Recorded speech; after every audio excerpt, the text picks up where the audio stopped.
Hi guys! Welcome back sa aking channel. May dumating po akong parcel pagkain po ni Cookie.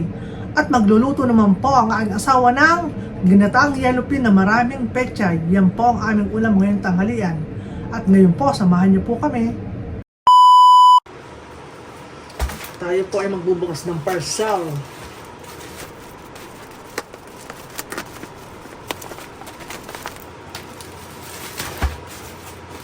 Ay, dumating na po yung pagkain ni Cookie.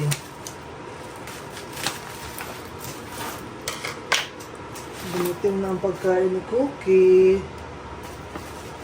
Nagupit ko yung sticker. Ay, ang galing. Sayang naman yung sticker, nagupit ko.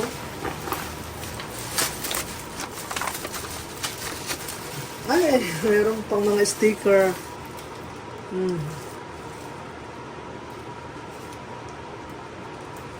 Sayang naman itong isa, nagupit ko pero hindi naman po halata. Ang cute po ng mga palibre nila. Saan po kaya pwedeng ilagay yan?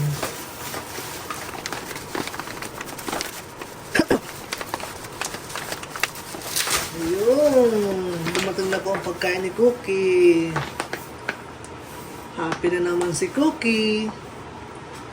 Gustong gusto po ni Cookie itong pagkain na to. Ang cute po ng mga sticker.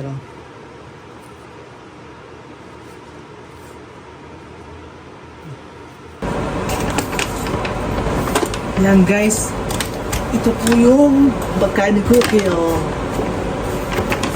Isang kilot kalahati po ito. Ngayon po ilalagyan ko na po si Cookie.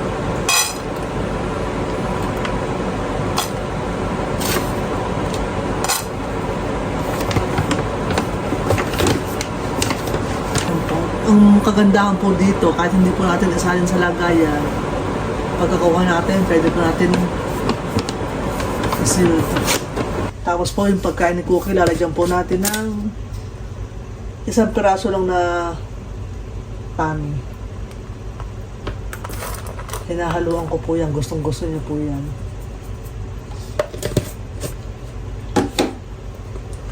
Yan guys, ngayon po papakainin ko na po si Cookie. Ayun na po si Cookie, nag-aabang na po si Cookie sa kanyang pagkain.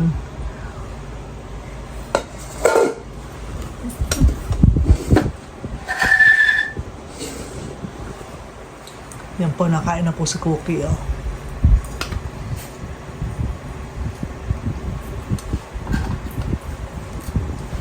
Ngayon po ay hugasan po natin ang inumin ni Cookie. Papalitan po natin ng tubig. Hindi niya po kasi iniinom ang tubig pagka po lipas na yung lamig.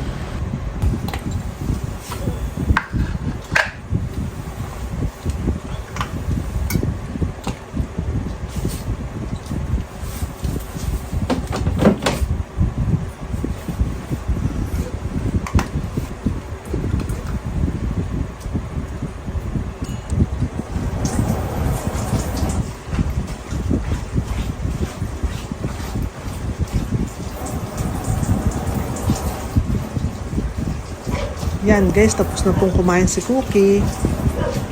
Ngayon po, nagluluto ang aking asawa ng aming ulam ngayong tanghalian. Ginataang yellow pin na may pechay po ang kanyang iniluto. Isa lang muna. Yes. Ito po yung niluluto ng aking asawa na ginataang yellow pin. Tingnan nyo naman po, napakadami pong pechay. Tamang-tama po sa ating masarap na tanghalian. A few moments later. Yan guys, lalagyan na po ng suka ng aking asawa ang kanyang ginataang yellow pin.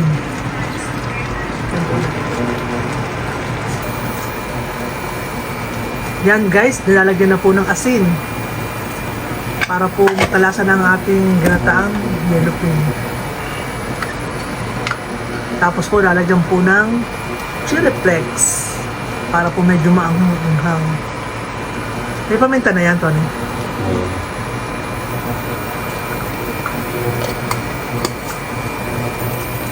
At lalagyan naman po ng gata. Ang binili po ng aking asawang gata ay yung takal-takal na po. Puro naman po yan. Si Cookie, nagugutom na po si Cookie. Papakainin ko na rin po. Wow! Sarap!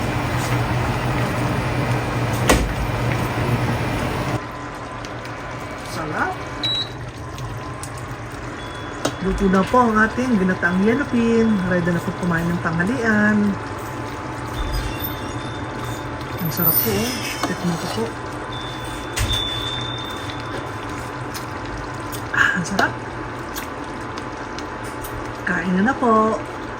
A few minutes later. Ang sarap. Nagmamantika po ang ulam. Mainit ka lang kasi bagong luto. Sobrang masarap sa pagkain. So pag ako nakakain mainit, yung napapaso ako. Misis na sa tindahan. May isang kilo yan, 2 kilo kakain ni misis. Malalaki yung yellow pin kanina. Anghang, sarap. Yung sili, oh. Pinsul ko, parang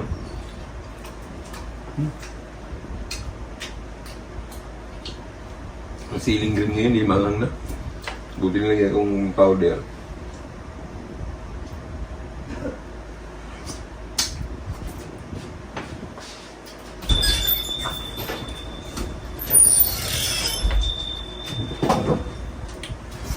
Nabukasan ako ng kamigan sa labas.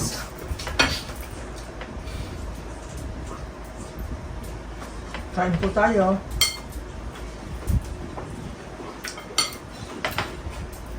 Ang kulit mo naman, okay? Ang siling ngayon na green, hindi na manghang na.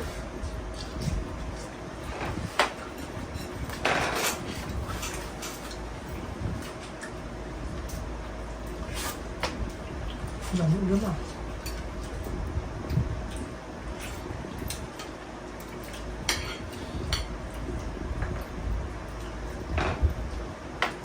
Ginataang yellow pin po.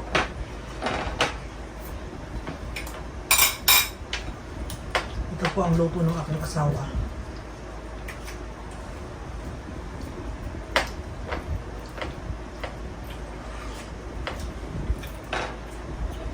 Parang perfect ngayon ang gata mo ah. Maraming gata, 50 pesos binili ko.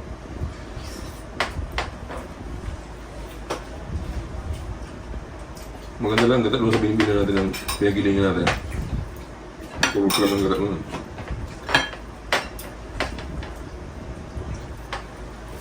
Ha?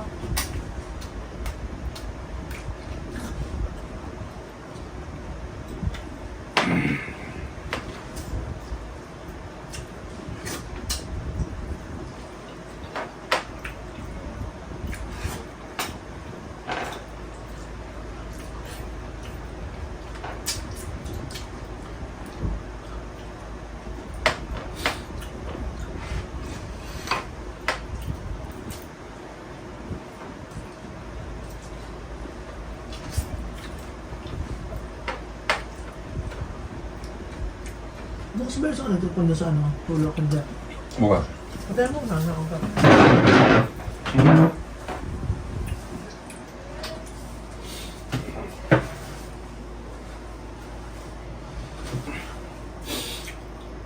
Kain po tayo. Ang sarap po ng gata.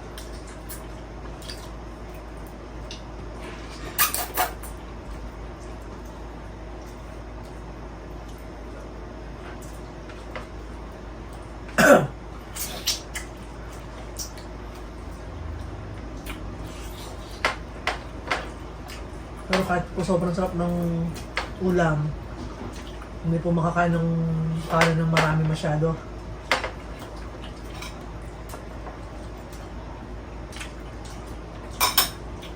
Kaya minsan pinapapak na lang po namin ng ulam.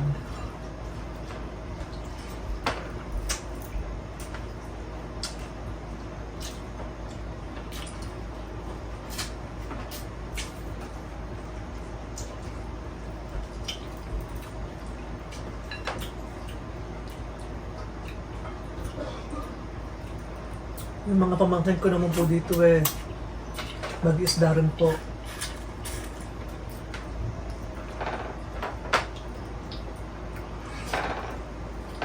Kaya po hindi hirap sa ulam. Yung timano nagtitira po ng pakulam.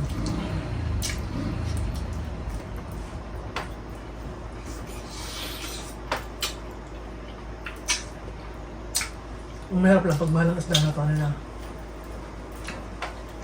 Pag mahal ko isda, tipid ko sa ulam.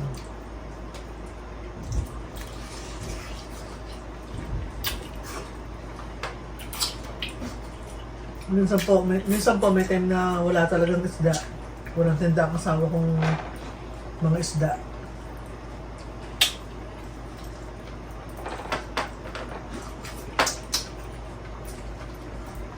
Ako lang, murang-murang na, nililipin. Ang bakaw na. Pero yung isda, sobrang mahal.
Kahit gusto ko pong umulit ng kanin, hindi na po pwede. Pinipigilan na. Diet na po tayo.